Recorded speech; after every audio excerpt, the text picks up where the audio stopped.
اس نے اتنے جرائم کر لیے ہیں، یہ قتل و غارت اتنی کر چکے ہیں، یہ الیکشن چوری کر چکے ہیں، یہ انسانی حقوق تباہ کر بیٹھے ہیں، یہ جمہوریت تباہ کر بیٹھے ہیں کہ امریکہ اور برطانیہ نے پوری ایک ان پر چارج شیٹ بنائی ہے، ان کے ایک ایک قتل و غارت کے،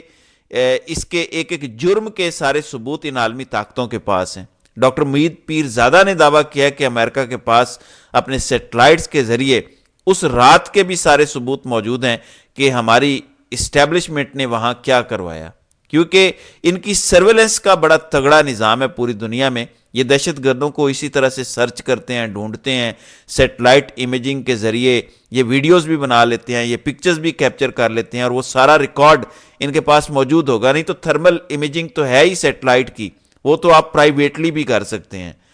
تو ناظرین کرام، یہ سارے ثبوت ان کے جرائم کے جب عالمی طاقتوں کے پاس ہوں گے تو آپ مجھے بتائیں کہ جب یہ پاکستان کے مفاد میں کچھ کرنے لگیں گے، جو کہ ان سے امید نہیں ہے، کیا عالمی طاقتیں انہیں کچھ کرنے دیں گی؟ جب عالمی طاقتوں نے کچھ منوانا ہوگا،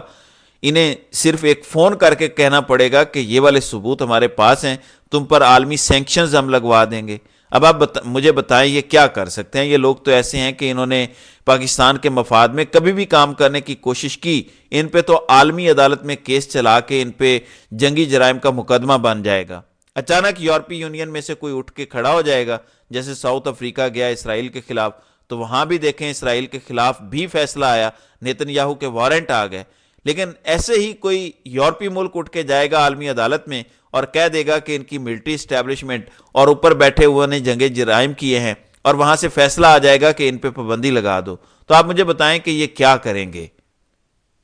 در حقیقت اس وقت ان کا حل یہی ہے کہ اس وقت بادشاہ سلامت اور اس کے ساتھ موجود جو ٹولہ ہے اس کو جبری طور پر ریٹائر کیا جائے، اور ملٹری کو ایسے ایلیمنٹس سے پاک کر کے ایک مضبوط ملٹری بنایا جائے، ورنہ یہ کمپرومائزڈ ٹولہ سب کو تباہ کر دے گا۔ یہ سچ ہے اگر کوئی سمجھے تو۔ پھر ناظرین اکرام، عمران خان کے حوالے سے سچ اکثر باہر نہیں آتا، لیکن یہ بات بالکل بھی سچ نظر آ رہی ہے۔ بیرسٹر علی ظفر کہتے ہیں کہ میری عمران خان سے ملاقات ہوئی، وہ غصے میں تھے، ان کا کہنا تھا مذاکرات کا یہ طریقہ کار نہیں ہوتا، ہم کسی سے بھیک نہیں مانگ رہے، ہم پر الزام تھا کہ ہم نے بات چیت کے دروازے بند کیے ہوئے ہیں، ہم نے صرف وہ دروازے کھولے ہیں، 2 شرائط رکھی ہیں وہ پوری کریں، ہم مذاکرات کریں گے۔ تو عمران خان کا تو یہ اصل بیان ہے، جبکہ یہ جس طرح بچھے بچھے جا رہے ہیں، شبلی فراز نے جو بیان دیا میں تو حیران رہ گیا کہ یہ بندہ کس قسم کا ہے۔ ہم بھی بھائی ہیں، آپ بھی بھائی ہیں، ہمیں ایک دوسرے کے ساتھ ایسے نہیں کرنا چاہیے، یعنی گویا رونے پہ آ گئے۔ آپ کے ساتھ ہوا کیا ہے؟ ایک بھی ایف آئی آر آپ پر کبھی نہیں کٹی۔ مسئلہ یہ ہے کہ آپ نے لیٹنا نہیں ہے، آپ نے کھڑے رہنا ہے، جیسے عمران خان کھڑا ہے جیل میں بھی، وہ لیٹا نہیں ہے، کھڑا ہے، ڈٹ کے کھڑا ہے، اور اس کو باہر آنے کی کوئی جلدی بھی نہیں ہے۔ وہ باہر تب آنا چاہتا ہے جب حقیقی آزادی ملنے کی امید پیدا ہو، یہ نہیں کہ حقیقی آزادی پر پکا ٹھپا لگ جائے کہ یہ تو ملنی نہیں ہے اور بس آپ خالی باہر آ کے بیٹھ جائیں اور گڈی گڈی سب کے ساتھ کھیلیں، یہ نہیں ہونے والا۔ تو کمپنی کے ٹاؤٹ نے بولا ہے کہ پاکستان کے مسائل کا حل تو نواز شریف کے پاس ہے، لیکن نواز شریف کو عوام نے مینڈیٹ نہیں دیا، عمران خان کو عوام نے مینڈیٹ دیا ہے، لیکن وہ حل کی طرف نہیں آئیں گے، کیونکہ اگر وہ حل کی طرف آئے تو عوام ان کے خلاف بھی ہو جائے گی۔ اب میں اس کا ترجمہ آپ کو بتاتا ہوں کہ اصل میں ہے کیا، پھر آپ کو بتاتا ہوں کہ اسٹیبلشمنٹ کیسے ان کے پاؤں پڑی ہوئی ہے۔ بنیادی طور پر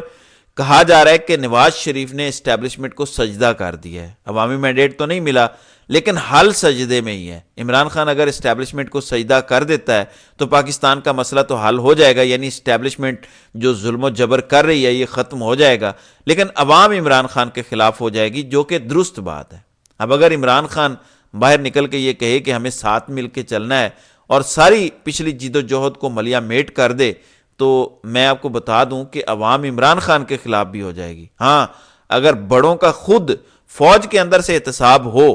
ان کو ہتھ کڑیاں لگائی جائیں اور سیاسی ونگ سے پاک ایک ادارہ ابھر کے سامنے آئے، تو پھر یقین ہے کہ سب کچھ ٹھیک ہو سکتا ہے۔ اس لیے اقتدار کی پرامن منتقلی ہی حقیقی آزادی ہے، اور سیاست سے پاک فوج ہی پاکستان کے مفاد میں بہتر ہے، جس کے لیے عمران خان مستقل جد و جہد کر رہا ہے۔ تو دیکھتے ہیں کہ آئندہ آنے والے دنوں میں اس حوالے سے کیا نکل کر سامنے آتا ہے۔ تو ناظرین کرام، آپ کی اس ویڈیو کے حوالے سے کیا رائے ہے؟ آپ اپنی رائے کا اظہار کامنٹ سیکشن میں ضرور کیجیے گا۔